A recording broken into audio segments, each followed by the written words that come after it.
Ayah dan ibuku memaksaku menikah dengan pria tua kaya raya. Hal mengejutkan terjadi setelah malam pertama. Ternyata sebenarnya... Assalamualaikum. Halo sahabat Dila. Apa kabar?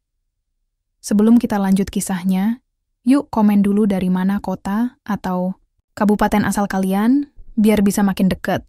Kalau udah, mari kita masuk ke kisahnya. Namaku Lintang. Usiaku 23 tahun. Aku baru saja lulus dari jurusan Hubungan Internasional di Universitas Gadjah Mada. Saat itu, hidupku terasa seperti berada di puncak. Beasiswa kuliah S2 di Australia sudah di tangan. Aku bahkan sudah memesan tiket pesawat dan apartemen kecil di Melbourne. Tapi semua itu lenyap dalam hitungan hari, karena satu keputusan yang bukan milikku. Orang tuaku memaksaku menikah. Bukan sembarang pria, tapi Pak Darmo, pengusaha sukses berusia 60 tahun yang dikenal dermawan di desa kami. Dia punya banyak bisnis, hotel, perkebunan sawit, hingga restoran cepat saji. Namun, bagi keluargaku, dia lebih dari sekadar kaya raya, dia adalah jalan keluar dari utang yang menggunung. Ayahku pernah sakit keras setahun lalu. Biaya rumah sakit melonjak. Ibu menjual tanah warisan nenekku, tapi masih belum cukup. Kakakku yang sulung sudah menikah dan punya anak sendiri, tidak bisa membantu. Akhirnya mereka memilih jalan termudah, menjodohkan aku. Kamu harus menikah, nak, kata ibuku sambil menangis malam itu. Kami tidak punya pilihan lain. Aku tak percaya. Aku protes. Aku marahi mereka. Aku bilang aku punya impian, punya rencana hidup. Tapi ayah hanya diam, matanya berkaca-kaca. Dan aku tahu, ia juga merasa hancur. Pernikahanku digelar dalam waktu kurang dari sebulan. Sebuah upacara adat Jawa yang megah, lengkap dengan siraman, midodareni, hingga pupujian. Semua tetangga datang, semua keluarga besar hadir. Di mata mereka, ini adalah pernikahan idaman. Putri desa menikah dengan tokoh mapan. Padahal, di hatiku, ini adalah pemakaman harapan. Pak Darmo, entah bagaimana harus kuungkapkan. Pria itu tinggi. Postur tubuhnya masih tegak, meski usianya kepala 6. Rambutnya sudah memutih, tapi wajahnya bersih, tertata rapi. Senyumnya ramah, sopan, dan selalu tenang. Tapi matanya, ada kesedihan di sana, seperti bayangan masa lalu yang tak pernah benar-benar hilang. Saat prosesi ijab kabul, suaraku hampir saja pecah saat ditanya apakah aku menerima Pak Darmo sebagai suami. Kata terima itu terasa asing di lidahku. Tapi akhirnya keluar juga. Setelah itu, segalanya terasa seperti mimpi buruk. Upacara syukuran, foto-foto, ucapan selamat dari tamu undangan. Ada tarian, musik gamelan, dan tumpeng yang tinggi. Tapi aku hanya bisa tersenyum palsu, berusaha menahan air mata. Malam itu, aku duduk sendirian di kamar pengantin. Gaun pengantinku masih melekat. Kepalaku pening. Aku tidak siap. Aku bahkan belum pernah mencium siapapun sebelumnya. Apalagi tidur dengan seorang lelaki tua yang sama sekali asing. Pintu kamar pelan-pelan dibuka. Pak Darmo masuk, masih mengenakan jas biru gelap dengan dasi ungu. Ia menyeringai lembut. Kamu bisa tidur duluan, katanya pelan. Aku akan tidur di ruang bawah. Istirahatlah baik-baik. Aku terkejut. Kenapa? Ini malam pertama. Ia tersenyum lagi, tapi kali ini lebih dalam. Aku tidak akan menyakitimu, Lintang. Aku menikahimu bukan untuk itu. Lalu ia pergi. Pintu tertutup perlahan. Aku terdiam, bingung. Malam itu, aku tidak bisa tidur.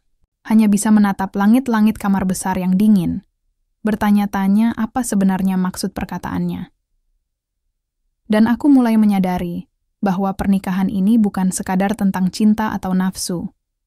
Ini adalah rahasia. Dan mungkin sebuah sandiwara besar yang belum selesai. Aku tidak tahu berapa lama aku terjaga semalaman itu. Kepalaku penuh dengan pertanyaan-pertanyaan yang tak bisa dijawab. Apa maksud Pak Darmo? Kenapa dia menikahiku kalau bukan untuk hubungan suami istri?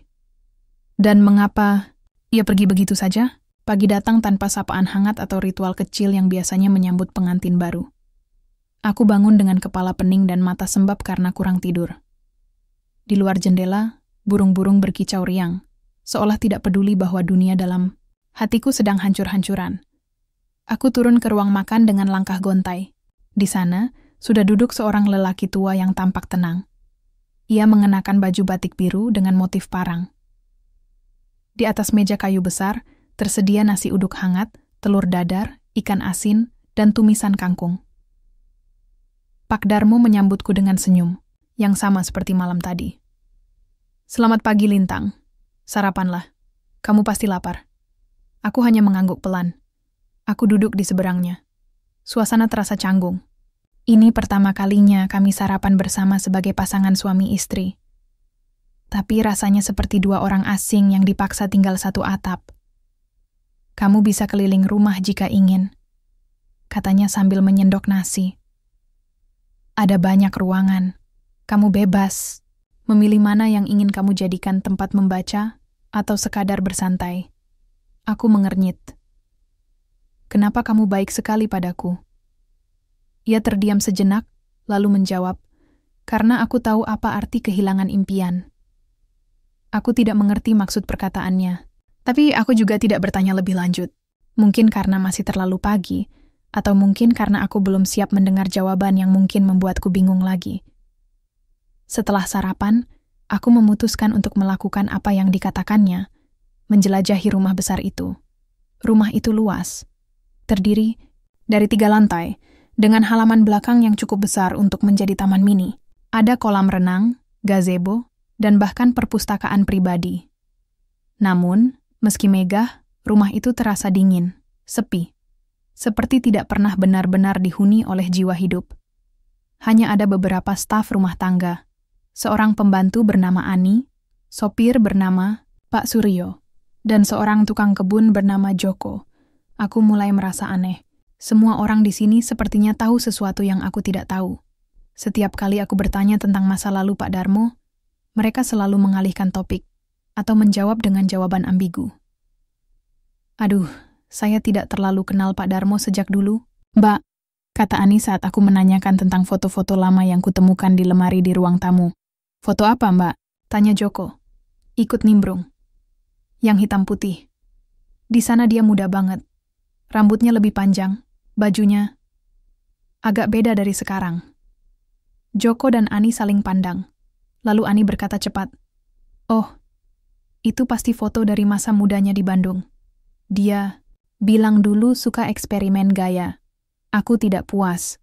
Jawaban mereka terasa dibuat-buat. Saat siang hari, aku mencoba masuk ke ruang kerja Pak Darmo. Pintunya tertutup rapat. Aku sempat ragu, tapi akhirnya mencoba membukanya. Sayangnya, pintu itu dikunci. Aku pulang ke kamarku, semakin gelisah. Malam harinya, Pak Darmo datang lagi ke kamarku. Kali ini, ia tidak langsung pergi. Lintang, katanya pelan. Aku tahu, kamu punya banyak pertanyaan. Aku menatapnya. Kenapa kamu menikahiku? Ia menarik napas panjang. Bukan karena cinta, bukan karena nafsu, tapi karena aku butuh istri resmi agar warisanku tidak jatuh ke tangan orang yang salah. Aku terkejut. Warisan? Jadi aku cuma alat? Ia menggeleng pelan. Bukan alat. Lebih seperti partner dalam kesepakatan.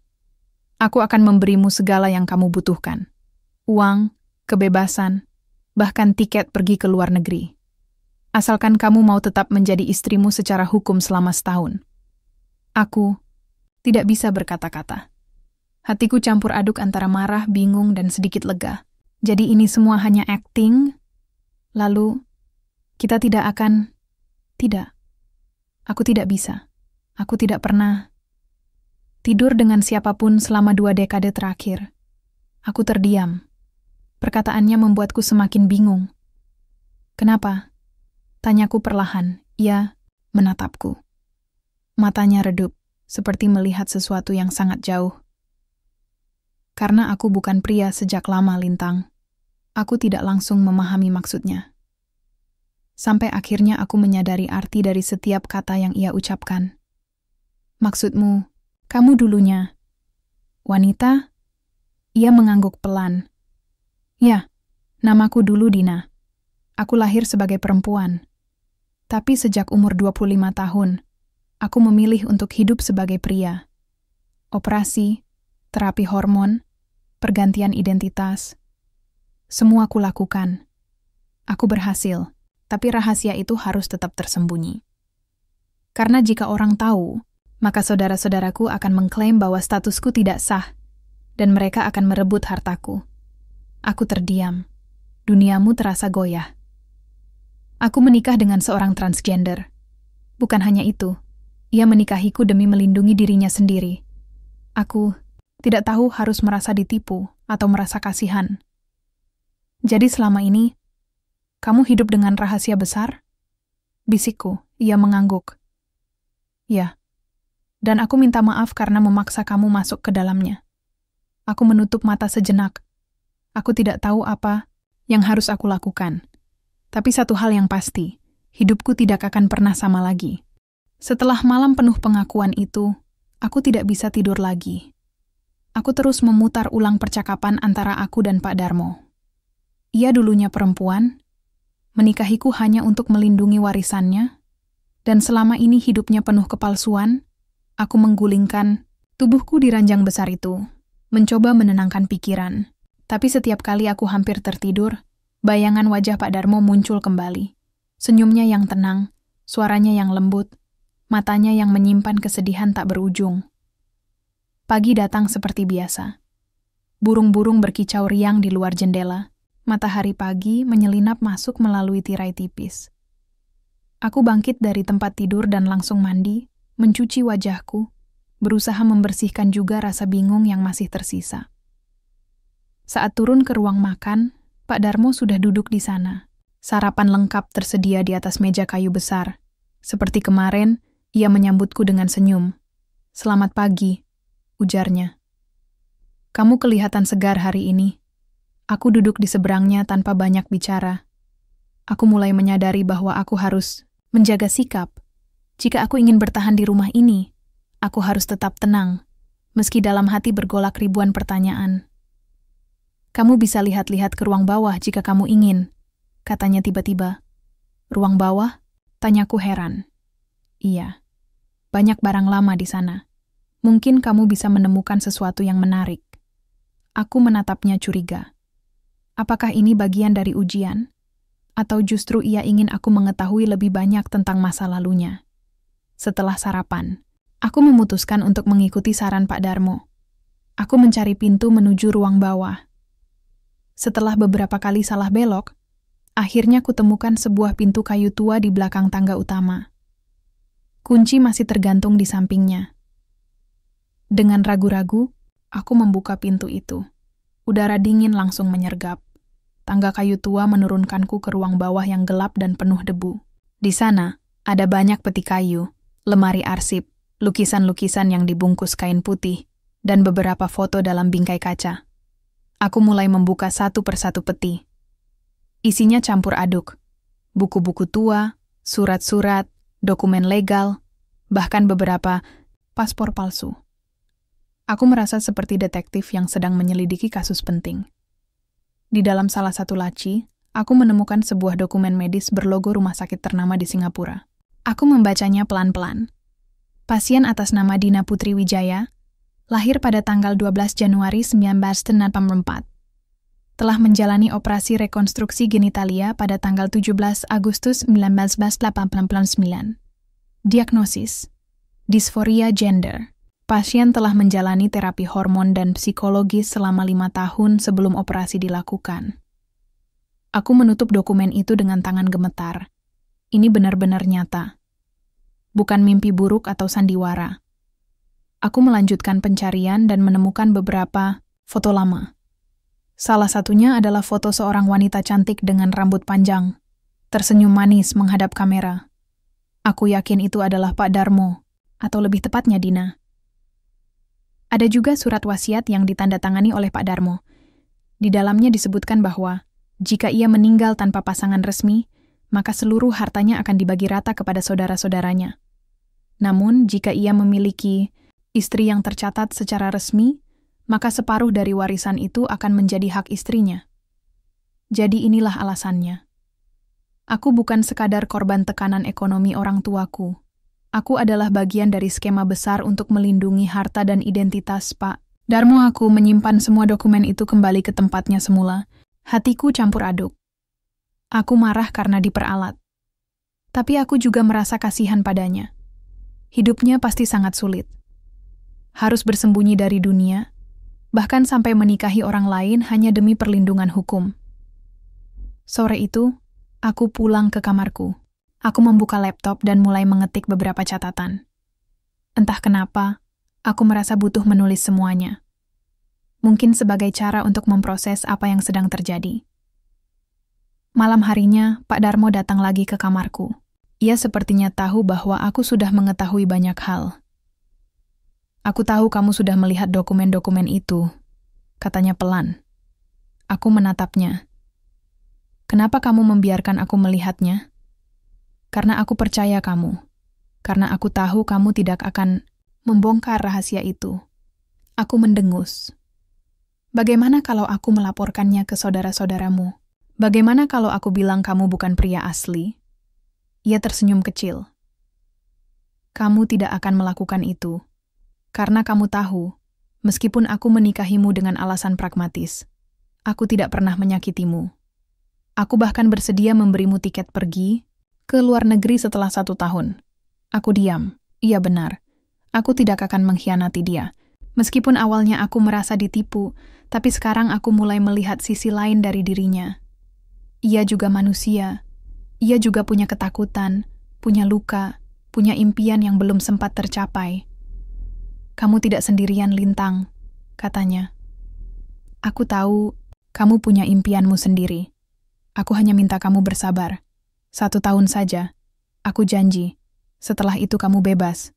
Aku menatapnya lama. Lalu aku mengangguk pelan. 1 tahun, bisikku. Dan setelah itu, kita akan lihat apa yang terjadi. Hari-hari berlalu, tapi pikiranku tidak bisa lepas dari dokumen-dokumen itu. Aku masih merasa seperti tersesat dalam dunia asing yang bukan milikku. Rumah besar ini, pernikahan ini, semua terasa seperti panggung sandiwara besar. Dan aku hanya pemain latar yang kebetulan tahu rahasia utamanya. Aku mulai menghindari Pak Darmo. Bukan karena takut atau membencinya, tapi karena aku belum siap menerima kenyataan bahwa pria yang menikahiku dulunya adalah seorang wanita. Meskipun ia baik, sopan, dan bahkan jauh lebih manusiawi daripada banyak pria yang pernah ku kenal, rasa bingung itu tetap ada. Namun, suatu sore, aku memutuskan untuk menemui Ani, pembantu rumah tangga yang sepertinya cukup dekat dengan Pak Darmo. Ia sedang menyiram tanaman di halaman belakang ketika aku mendekatinya. Aku mau bicara, ujarku pelan. Ani menoleh, agak terkejut. Ada apa, Mbak? Aku melihat sekeliling, memastikan tidak ada orang lain di sekitar. Aku tahu siapa sebenarnya, Pak Darmo. Wajah Ani langsung berubah. Ia menutup selang airnya, lalu duduk di bangku kayu tua di sudut taman. Aku mengikutinya. Kamu sudah lihat dokumennya? Tanyanya pelan. Aku mengangguk. Semua. Surat medis, foto-foto lama, bahkan surat wasiat. Ani menarik napas panjang. Saya tahu ini pasti berat bagimu. Saya juga sempat syok saat pertama kali tahu. Kapan kamu tahu? Tanyaku penasaran. Saya bekerja di sini sejak 5 tahun lalu. Suatu hari, saya menemukan sebuah amplop tertinggal di meja ruang kerjanya. Di dalamnya ada paspor atas nama Dina Putri Wijaya. Saya tidak langsung percaya. Tapi setelah beberapa waktu, saya mulai menyadari hal-hal aneh. Cara dia bicara tentang masa lalu, cara dia menjaga diri, caranya memperlakukan orang. Ada sesuatu yang beda. Aku diam, mencerna setiap katanya. Dia tidak jahat, Mbak Lintang, lanjut Ani. Dia hanya ingin hidup normal. Dia ingin dicintai, sebagai apa adanya. Tapi dunia ini tidak mudah bagi orang seperti dia. Aku menghela napas. Lalu kenapa dia menikahiku? Ani menatapku dengan tatapan prihatin. Karena saudara-saudaranya terus mencoba merebut harta warisan keluarga. Mereka tahu Pak Darmo tidak punya anak. Jadi, jika dia meninggal tanpa istri resmi, mereka akan mengklaim semuanya. Tapi, jika dia punya istri yang tercatat secara hukum, maka separuh warisan itu menjadi hakmu. Aku menunduk. Hatiku terasa berat. Aku bukan pengantin dalam hubungan cinta. Aku adalah benteng hukum bagi identitas yang harus tetap tersembunyi. Dan kamu? Tanyaku lagi. Bagaimana kamu bisa tetap bekerja di sini meski tahu semua ini? Ani tersenyum kecil. Karena saya tahu dia manusia baik. Bahkan sebelum saya tahu masa lalunya, saya sudah merasa dihargai olehnya. Dia tidak sombong, tidak kasar. Dia seperti ayah sendiri. Aku terdiam. Kata-katanya menyentuh hatiku. Aku mulai menyadari bahwa mungkin Pak Darmo tidak seburuk yang kupikirkan. Beberapa hari setelah percakapan itu, Pak Darmo memanggilku ke ruang kerjanya. Aku masuk dengan ragu-ragu. Ruangan itu besar, penuh dengan buku dan foto. Di dinding, tergantung lukisan wajah seorang wanita muda, wajah yang sangat mirip dengannya. Pak Darmo duduk di balik meja kerjanya, tampak tenang. Ia menepuk kursi di depannya, mengisyaratkan agar aku duduk. Kamu sudah tahu banyak, katanya pelan.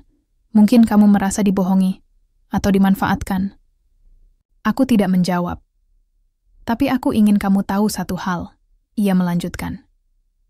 Aku tidak menyesal menikahimu.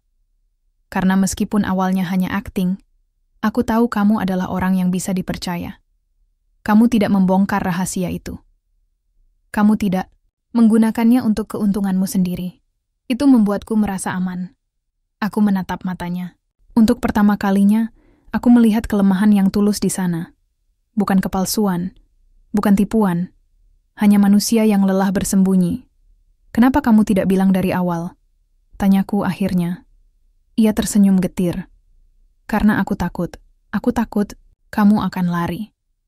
Aku takut kamu akan membenciku. Aku takut dunia akan menghancurkanku lagi. Aku diam. Aku tidak bisa membayangkan bagaimana rasanya hidup dalam ketakutan seperti itu. Selalu khawatir identitasmu terbongkar. Selalu waspada terhadap pandangan orang, selalu merasa seperti alien di tengah manusia. Apakah kamu menyesal? Tanyaku perlahan. Ia menggeleng. Tidak, aku tidak menyesal. Aku hanya lelah. Dunia ini tidak ramah pada orang seperti aku. Tapi aku tetap berjuang. Karena aku ingin hidup. Aku ingin dicintai. Aku ingin punya tempat. Aku menatapnya lama. Lalu aku berkata, kalau begitu, biarkan aku jadi salah satu tempat itu. Matanya membulat. Ia terdiam sejenak, lalu tersenyum. Senyum yang membuatku yakin bahwa di balik semua rahasia ini, ia adalah manusia yang layak dicintai. Setelah percakapan di ruang kerja itu, hubunganku dengan Pak Darmo mulai berubah. Bukan menjadi romantis atau penuh gairah, tidak sama sekali. Tapi ada rasa saling memahami yang mulai tumbuh. Seperti dua orang asing yang akhirnya menyadari bahwa mereka punya musuh yang sama. Dunia luar yang tidak ramah pada perbedaan. Aku masih tinggal di kamarku sendiri. Ia tetap tidur di ruang bawah, seperti janji awalnya. Tapi setiap malam, ia datang ke kamarku hanya untuk duduk sejenak, bertanya tentang hariku, atau sekadar menemani aku membaca buku. Suatu sore, saat hujan deras mengguyur Jakarta, kami sedang minum teh hangat di ruang keluarga. Suara air yang jatuh di atap membuat suasana terasa lebih tenang. Lintang, katanya pelan, aku ingin bicara serius. Aku menatapnya sambil meniup tehku yang masih panas. Apalagi? Ia tersenyum kecil, lalu berkata, aku tahu kamu tidak bahagia di sini. Aku tahu kamu ingin pergi. Tapi aku juga butuh waktu. 1 tahun lagi. Aku mengerutkan dahi. 1 tahun? Kenapa harus 1 tahun? Karena jika saudara-saudaraku mencurigai sesuatu, mereka akan menyerang. Aku butuh kamu tetap sebagai istrimu sampai batas waktu itu. Setelah itu, kamu bebas. Aku diam. Aku sudah mendengar janji itu sebelumnya, tapi kali ini suaranya terdengar lebih serius. Dan apa yang akan kamu berikan padaku? Tanyaku hati-hati. Pak Darmo menarik napas panjang, lalu ia mengeluarkan sebuah amplop coklat dari sakunya. Ia meletakkannya di atas meja kayu antik di antara kami. Aku akan memberimu uang cukup untuk hidup selama 5 tahun di luar negeri, katanya. Aku juga akan menjamin biaya kuliahmu di Melbourne. Tiket pesawat, apartemen, semuanya sudah aku siapkan. Kamu tinggal bilang kapan kamu siap pergi. Aku menatap amplop itu tanpa menyentuhnya. Hatiku terasa campur aduk. Uang, kebebasan, kesempatan. Kedua, semua hal yang sempat hilang dari genggamanku. Kenapa kamu baik sekali padaku? Bisikku. Ia tersenyum lembut. Karena aku tahu rasanya kehilangan impian. Dan aku tidak ingin kamu merasakan hal yang sama. Aku menunduk. Aku tidak bisa menahan air mata yang mulai naik ke mataku. Ini pertama kalinya dalam hidupku. Seseorang rela mengorbankan sesuatu besar hanya demi melihat orang lain bahagia. Jadi, kita sepakat? Tanyanya pelan. Aku mengangguk perlahan. 1 tahun. Aku akan tinggal di sini selama 1 tahun, tapi setelah itu kamu harus benar-benar melepaskanku. Ia mengulurkan tangannya. Janji. Aku menyambutnya. Jabat tangan itu terasa ringan, tapi kokoh. Seperti ikatan tak terlihat yang baru saja terbentuk. Sejak hari itu, kami mulai menjalani hidup dengan kesepakatan baru. Aku tetap menjadi istrinya secara resmi. Kami tinggal dalam satu rumah, makan bersama, dan kadang-kadang bahkan menonton film malam minggu. Tapi kami tidak pernah menyentuh satu sama lain. Tidak pernah mencium, tidak pernah bermesraan. Hubungan kami lebih mirip teman dekat daripada pasangan suami istri. Namun, meskipun begitu, hubungan kami mulai menarik perhatian, terutama dari saudara-saudara Pak Darmo. Beberapa minggu setelah perjanjian itu, salah satu saudaranya datang ke rumah. Namanya Mas Budi, pria paruh baya dengan senyum palsu dan tatapan tajam. Ia membawa istrinya dan anaknya yang masih kecil. Lama, tidak ketemu Kak Darmo, sapanya ramah, tapi matanya terus mengamatiku. Pak Darmo menyambutnya dengan sopan. Budi, senang kamu bisa datang. Aku dipresentasikan sebagai istri barunya. Budi menjabat tanganku dengan erat, lalu berkata, wah, cantik sekali, muda pula. Pasti banyak yang iri. Aku tersenyum tipis. Terima kasih. Selama kunjungan itu, Budi terus mengajukan pertanyaan-pertanyaan yang mencurigakan. Sudah berapa lama kamu menikah? Kapan rencana punya anak? Kok belum ada kabar baik? Aku hanya bisa menjawab singkat. Untungnya Pak Darmo cepat-cepat mengalihkan topik. Tapi, setelah mereka pergi, Pak Darmo terlihat gelisah. Ia memanggil Ani dan Joko, lalu memberi instruksi agar semua dokumen penting dikumpulkan dan disimpan aman. Aku yakin Budi curiga, katanya. Dia pasti akan mencoba sesuatu. Aku bertanya, mereka bisa mengganggu kita? Ia menatapku dengan ekspresi serius. Mereka bisa melakukan apa saja, termasuk menghancurkan reputasiku. Aku menelan ludah. Baru sekarang aku menyadari bahwa ancaman itu nyata. Saudara-saudaranya bukan hanya tamak. Mereka juga licik. Dan jika mereka berhasil membuktikan bahwa status Pak Darmo tidak sah, maka segalanya akan hancur, termasuk aku.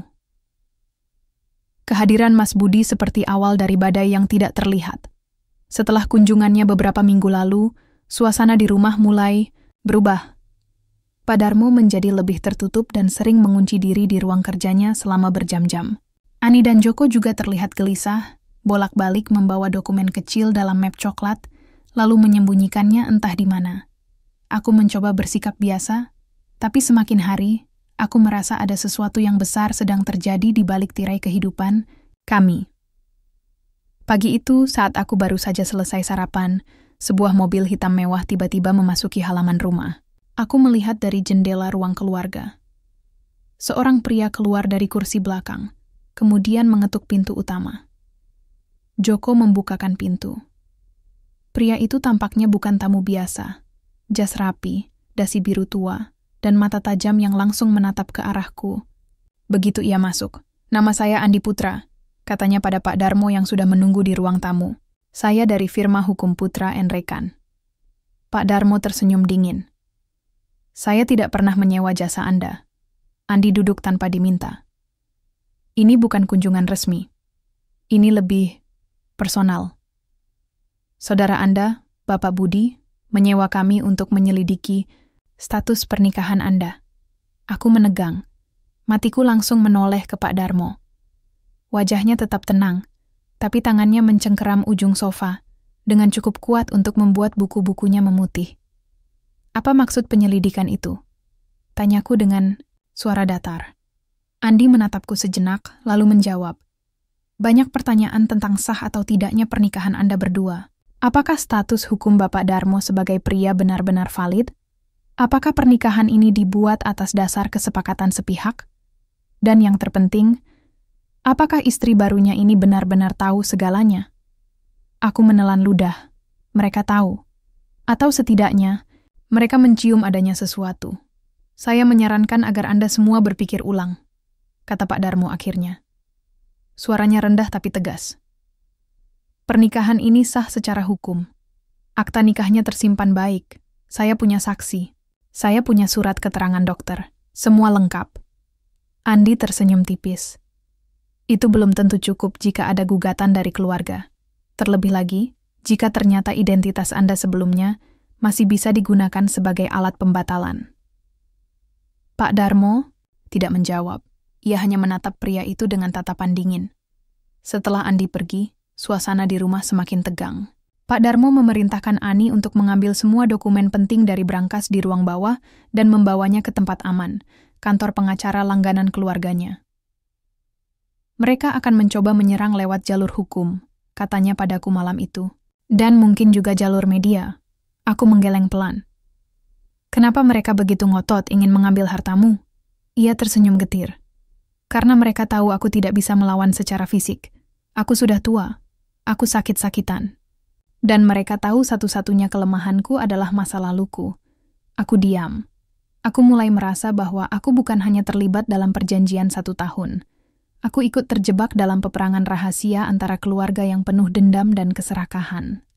Beberapa hari setelah kunjungan Andi, saudara iparku, Busri istri Mas Budi, tiba-tiba datang ke rumah tanpa pemberitahuan. Ia datang sendiri, tanpa suaminya. "Lintang, sayang," sapanya ramah, tapi matanya menusuk. "Boleh kita bicara sebentar?" Aku mengantarnya ke ruang keluarga. Kami duduk berhadapan. Di atas meja, Ani sudah menyiapkan teh hangat. "Kamu cantik." "Sekali," katanya sambil memutar-mutar cincin di jarinya. "Mas Darmo pasti sangat bahagia." Aku tersenyum tipis. "Semoga begitu." Busri meneguk tehnya, lalu berkata, "Sebenarnya, aku ingin bicara soal kamu. Aku khawatir. Kamu muda, masih punya banyak waktu. Tapi suami kamu, dia sudah tua. Sakit-sakitan. Bahkan aku dengar dia tidak bisa normal." Aku menatapnya tajam. "Apa maksud ibu?" Ia tersenyum licik. "Aku dengar-dengar, kamu menikah karena tekanan ekonomi. Jadi, kalau kamu mau, kami bisa bantu kamu keluar dari sini. Bisa kita urus perceraian. Tentu saja, dengan imbalan yang wajar." Aku bangkit berdiri. Darahku mendidih. "Saya tidak butuh bantuan dari kalian. Saya menikah karena pilihan saya sendiri. Dan saya tidak akan dipermainkan oleh orang luar." Busri tertawa pelan. "Kita lihat saja nanti, Nak. 1 tahun itu waktu yang panjang. Siapa tahu apa yang akan terjadi." Setelah ia pergi, aku langsung menemui Pak Darmo. "Mereka mencoba menakut-nakuti saya," kataku. "Mereka bilang bisa mengurus perceraian. Mereka bahkan tahu tentang kondisi Anda." Wajah Pak Darmo berubah murung. "Mereka tahu cara menyerang, lewat pikiran, bukan fisik." Aku duduk di sebelahnya. "Saya tidak akan meninggalkan Anda. Saya akan tetap di sini sampai janji kita selesai." Ia menatapku lama. Lalu, untuk pertama, Kalinya ia menyentuh tanganku, hanya sekilas. Tapi cukup membuatku yakin bahwa kami tidak sendirian dalam peperangan ini. Setelah kunjungan Busri dan tekanan dari saudara-saudara Pak Darmo, hubungan kami mulai berubah lagi. Kali ini bukan hanya sekadar kesepakatan atau perlindungan hukum. Ada rasa saling percaya yang tumbuh perlahan. Bahkan mungkin, rasa sayang yang tidak terucapkan. Pak Darmo mulai sering bercerita tentang masa lalunya. Bukan untuk membanggakan diri, tapi seperti mencari tempat aman untuk melepas beban yang sudah terlalu lama ia pikul sendirian. Suatu sore, saat matahari mulai tenggelam di balik pepohonan belakang rumah, aku duduk bersamanya di gazebo kecil di halaman belakang.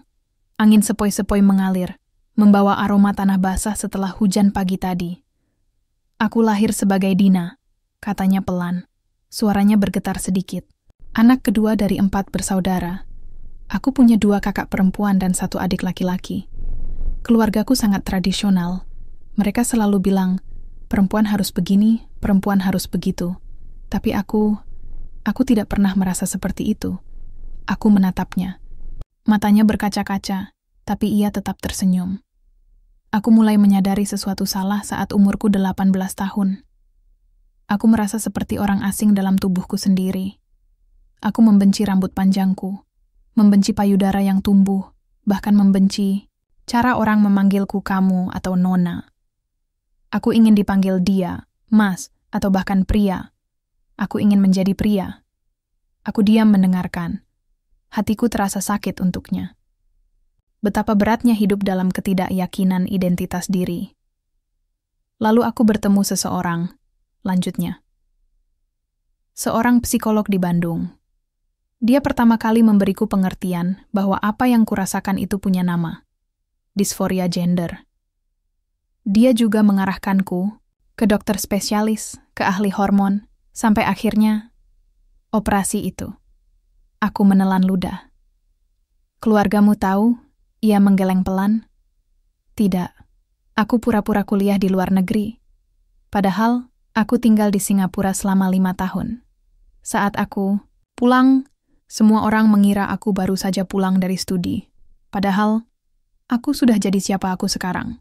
Aku tidak bisa membayangkan betapa sulitnya ia menjalani hidup itu. Sendirian, tanpa dukungan keluarga. Hanya demi menjadi dirinya sendiri. Kenapa kamu tidak pernah menikah sebelumnya? Tanyaku. Ia tersenyum getir. Aku takut. Takut dicela. Takut dibongkar. Takut tidak diterima. Aku hanya punya beberapa teman dekat yang tahu siapa aku sebenarnya. Salah satunya Ani. Aku terkejut. Ani tahu dari awal? Ia mengangguk. Ya. Ia bekerja di klinik tempat aku menjalani terapi hormon, dan dia tetap setia membantuku hingga hari ini. Aku menatapnya lama. Untuk pertama kalinya, aku melihatnya bukan hanya sebagai suami yang dipaksakan, bukan hanya sebagai pria tua yang kaya, tapi sebagai manusia. Seorang pejuang yang terus bertahan meski dunia terus menolaknya. Kamu tidak sendirian lagi, bisikku. Sekarang ada aku. Matanya membulat. Lalu senyumnya merekah. Senyum yang membuatku yakin.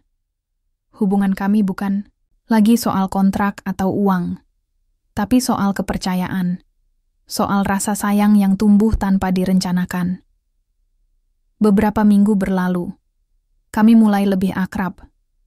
Aku sering menemani Pak Darmo bekerja di ruang kerjanya. Kadang, kami menonton film di malam hari. Kadang, aku membacakan surat-surat lama yang kutemukan di brankas. Hingga suatu malam, ia mengatakan sesuatu yang membuatku terdiam cukup lama. Aku tidak pernah membayangkan akan ada seseorang sepertimu di hidupku, katanya sambil memandang langit-langit ruang keluarga. Seseorang yang tahu segalanya, tapi tetap mau tinggal di sini. Seseorang yang tidak melihatku sebagai monster atau penipu, tapi sebagai manusia. Aku menoleh padanya. Itu karena kamu memang manusia, Pak Darmo. Kamu layak dicintai, layak dihargai, layak bahagia. Ia menatapku lama. Lalu, Untuk pertama kalinya, ia memelukku. Pelukan yang singkat, tapi syarat makna. Pelukan yang membuatku yakin bahwa cinta tidak selalu datang dalam bentuk romansa atau gairah. Terkadang, ia datang dalam bentuk pemahaman, kesetiaan, dan keberanian untuk tetap bertahan meski dunia terus mencoba menghancurkanmu. Pagi itu, udara terasa lebih berat dari biasanya. Aku bangun dengan perasaan tidak enak di dada. Aku tidak tahu kenapa, tapi hatiku gelisah. Aku segera turun ke kamar Pak Darmo, tapi pintu masih tertutup rapat. Aku mengetuknya beberapa kali, tapi tidak ada jawaban. "Ayo kita buka," kata Ani yang sudah berdiri di belakangku. Wajahnya cemas. Kami masuk bersama. Di atas ranjang besar itu, Pak Darmo terbaring diam. Matanya tertutup. Wajahnya tenang, seperti hanya tertidur lelap. Tapi kulitnya dingin. Nafasnya tidak ada lagi. Aku jatuh berlutut di samping tempat tidurnya. Tanganku mencengkeram ujung selimut, air mata mulai mengalir tanpa bisa kutahan. Ia pergi. Setelah bertahun-tahun melawan stigma, setelah sekian lama menyembunyikan identitasnya demi kelangsungan hidup, ia akhirnya beristirahat untuk selamanya. Tubuhnya mungkin sudah lemah karena usia dan penyakit, tapi jiwa yang ia tinggalkan begitu kuat. Ia adalah pejuang sejati. Kami mengadakan pemakaman sederhana di pemakaman keluarga di Jawa Tengah. Hanya keluarga dekat dan beberapa teman bisnis yang hadir. Saudara-saudaranya datang juga, tapi mereka tidak banyak bicara. Mereka tahu, Pak Darmo tetap memenangkan pertarungan terakhirnya. Warisan tetap aman. Dan aku, sebagai istrinya yang sah, secara hukum, menjadi salah satu ahli waris utama. Setelah semua urusan hukum selesai, aku mendapat surat dari pengacara keluarga. Isinya menyatakan bahwa Pak Darmo telah meninggalkan sejumlah besar uang untukku, lebih dari yang dijanjikannya. Ada juga sebuah memo pendek yang ditulis tangannya. "Lintang, kamu bukan hanya partner dalam kontrak. Kamu adalah tempat terakhir, aku merasa aman. Gunakan uang ini untuk hidupmu. Tapi tolong, gunakan hidupmu untuk membantu orang lain seperti aku." Dengan segala rasa sayang, aku membaca memo itu berulang-ulang, sampai air mataku membuat tulisan itu kabur. Beberapa bulan, setelah kematiannya, saudara-saudaranya mencoba menggugat wasiat tersebut. Mereka menyeret kasus ini ke pengadilan, berusaha membuktikan bahwa status hukum Pak Darmo tidak sah.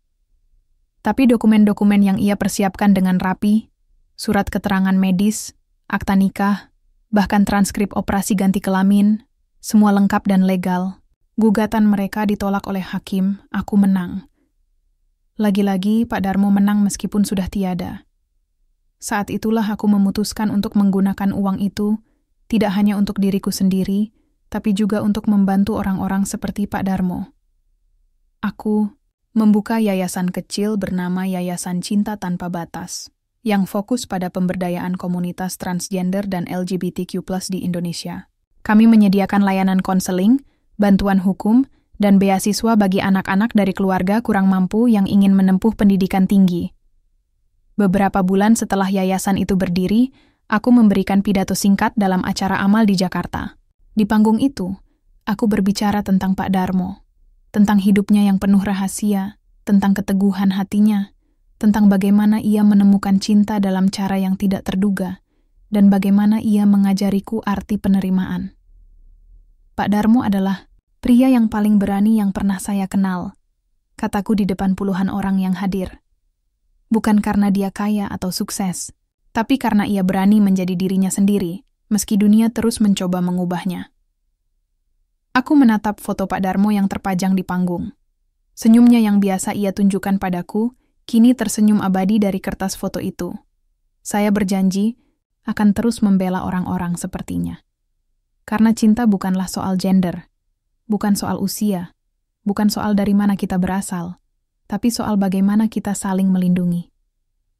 Di tengah tepuk tangan yang menggema, aku menunduk hormat.